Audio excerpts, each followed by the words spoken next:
आतंकियों ने 2 लोगों को गोली मारी है। पुलवामा में आतंकियों ने गोली मारकर उत्तर प्रदेश के रहने वाले सागिर अहमद की हत्या की, तो वहीं श्रीनगर में बिहार के रहने वाले अरविंद शाह की भी गोली मारकर मौत हुई है। आतंकी अब तक फरार हैं। आतंकियों की तलाश जारी है।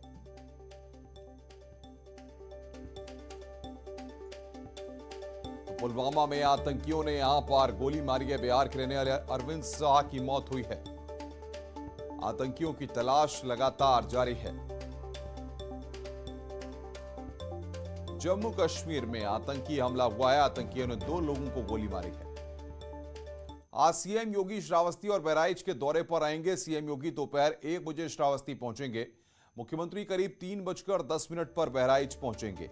सीएम योगी दोनों जिलों में करोड़ों की योजनाओं का लोकार्पण और शिलान्यास करेंगे। मुख्यमंत्री सरकारी योजनाओं के लाभार्थियों को प्रमाण पत्र भी देंगे। बहराइच में सीएम योगी एक जनसभा को भी संबोधित करेंगे। उसके बाद करीब 5:30 बजे लखनऊ के लिए रवाना हो जाएंगे।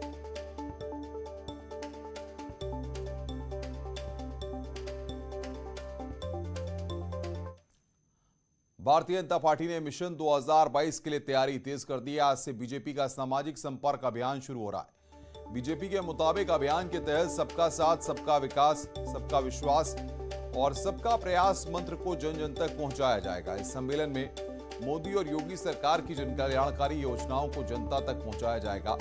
बीजेपी 17 अक्टूबर से 31 अक्टूबर तक 27 सम्मेलन आयोजित करेगी। आज सीएम योगी भी सामाजिक प्रतिनिधि सम्मेलन को संबोधित करेंगे। लखनऊ में समाजवादी पार्टी के अध्यक्ष और पूर्व मुख्यमंत्री अखिलेश यादव आज दोपहर 12 बजे पार्टी कार्यालय में प्रेस कॉन्फ्रेंस करेंगे। अखिलेश ने सभी एसपी विधायकों को राजधानी में ही रहने के निर्देश दिए हैं। साथ ही समाजवादी पार्टी विधानसभा उपाध्यक्ष के चुनाव को लेकर भी रणनीति बनाएगी। लखनऊ में शनिवार को अखिलेश यादव के खिलाफ एफआईआर दर्ज की गई है। दरअसल 4 अक्टूबर को लखीमपुर जाने से रोकने के बाद अखिलेश यादव धरने पर बैठ गए थे। इसके बाद समाजवादी कार्यकर्ताओं ने हंगामा किया था। लखनऊ में समाजवादी पार्टी के अध्यक्ष और यूपी के पूर्व सीएम अखिलेश यादव पर एफआईआर दर्ज की गई है। एसपी अध्यक्ष अखिलेश यादव पर एफआईआर गौतमपल्ली थाने में दर्ज हुई है। अखिलेश पर धारा 144 तोड़ने, सरकारी काम में बाधा डालने समेत कई धाराओं में एफआईआर दर्ज की गई। गौतमपल्ली थाने में पुलिस की जीप फूंकने के आरोप में पुलिस ने अनिल उर्फ मास्टर पर एफआईआर दर्ज कर उसकी गिरफ्तारी के लिए छापेमारी शुरू कर दी है। लखीमपुर खीरी में हुई हिंसा के बाद किसानों की मौत के मामले में सपा सुप्रीमो अखिलेश यादव लखीमपुर जाना चाह रहे थे। इसी कड़ी में 4 अक्टूबर को उनको उनके आवास के बाहर हिरासत में ले लिया गया था। इसके बाद अखिलेश यादव वहीं पर धरना प्रदर्शन भी करने लगे थे। इस मामले में यूपी पुलिस ने कार्रवाई करते हुए अखिलेश यादव पर एफआईआर दर्ज की है, जिसमें धारा 144 तोड़ने, साथ ही साथ सरकारी काम में बाधा डालने की बातों का जिक्र किया गया है। इस पूरी घटना के दौरान गौतमपल्ली थाने में पुलिस की एक जीप में आग भी लगा दी गई थी। पुलिस ने इस मामले में भी एक एफआईआर करते हुए अनिल उर्फ मास्टर के नाम का जिक्र किया है। फिलहाल अनिल की गिरफ्तारी के लिए धरपकड़ तेज कर दी गई है। प्रतापगढ़ में स्थानीय बीजेपी नेता शुभम त्रिपाठी पर गांव के दबंग ने ही धारदार हथियार से हमला कर दिया। मामला महेशगंज थाना इलाके के शुक्लपुर गांव का है। लाइव हमले का वीडियो अब वायरल हो रहा है। दोनों के बीच में जमकर हाथापाई भी हुई है। बताया जा रहा है कि सिगरेट का धुआं फूंकने को लेकर झगड़ा शुरू हुआ था। पुलिस ने दोनों लोगों को हिरासत में ले लिया है।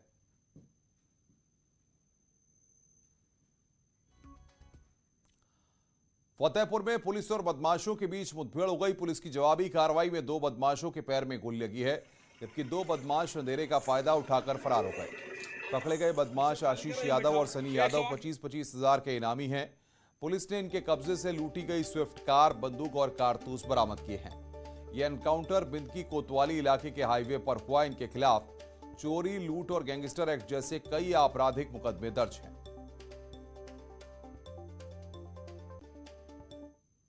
आज एसओजी और बिंदकी पुलिस द्वारा बदमाशों से एक मुठभेड़ हुई है ढीग रोड पे।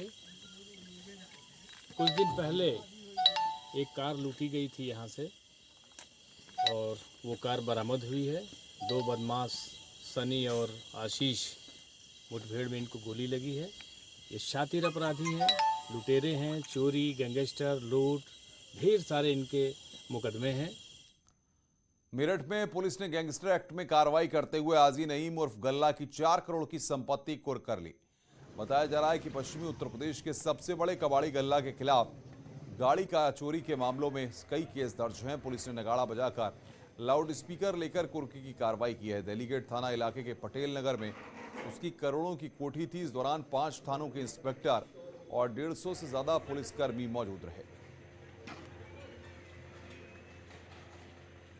हाजी नईम उर्फ गल्ला, जिसके विरुद्ध 30 से भी ज्यादा आपराधिक मुकदमे हैं, जो संगठित तौर पे वाहन चोरी और वाहन कटान जैसे गंभीर अपराध कारित करता है। हाजी नईम उर्फ गल्ला, जो लगभग पिछले 30 वर्षों से अपराध की दुनिया में वाहन चोरी और संगठित रूप से वाहन कटान की दुनिया में कुख्यात था। इसके ऊपर 30 से भी ज़्यादा आपराधिक मुकदमे हैं, जो कि उत्तर प्रदेश, दिल्ली और हरियाणा समेत अन्य राज्यों में पंजीकृत हैं। इसके इन मुकदमों के आधार पर थाना सदर बाजार में गैंगस्टर एक्ट का मुकदमा पंजीकृत हुआ था, जिसकी विवेचना में ये सामने आया कि इसकी आय का अन्य कोई स्रोत नहीं है और ये इसी तरीके से अवैध रूप से संपत्ति अर्जित करता है।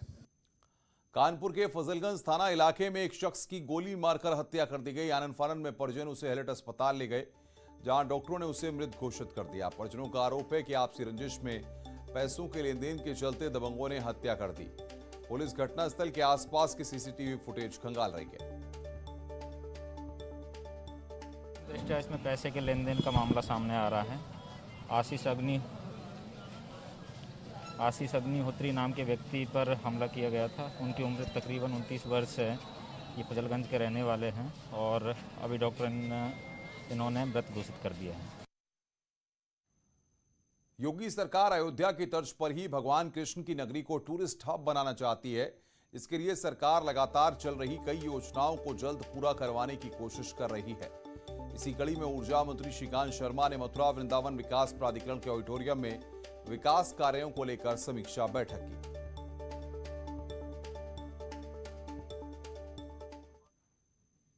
10 नवंबर से लेकर और 18 नवंबर तक भी बड़े कार्यक्रम पूरे ब्रज में रहेंगे।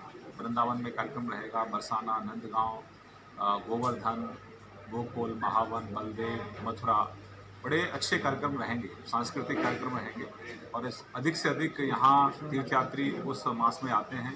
जितने भी हमारी परिक्रमा है, 3 मन की परिक्रमा है, मथुरा वृंदावन की परिक्रमा है, जिसको हम जुगल जोड़ी की परिक्रमा कहते हैं, उसमें जो मूलभूत सुविधाएं हैं उस पर भी काम हो रहा है। ब्रज 84 कोस की परिक्रमा में भी पड़ाव स्थल और वहाँ बुनियादी सुविधाएं तीर्थयात्रियों को आने वाले समय में मिले, उसके लिए भी ब्रज विकास बोर्ड बड़े युद्ध स्तर पर कार्य कर रहा है। रुक रहे हैं यहाँ पर एक ब्रेक के लिए। ब्रेक के बाद जल्द हाजिर होते हैं।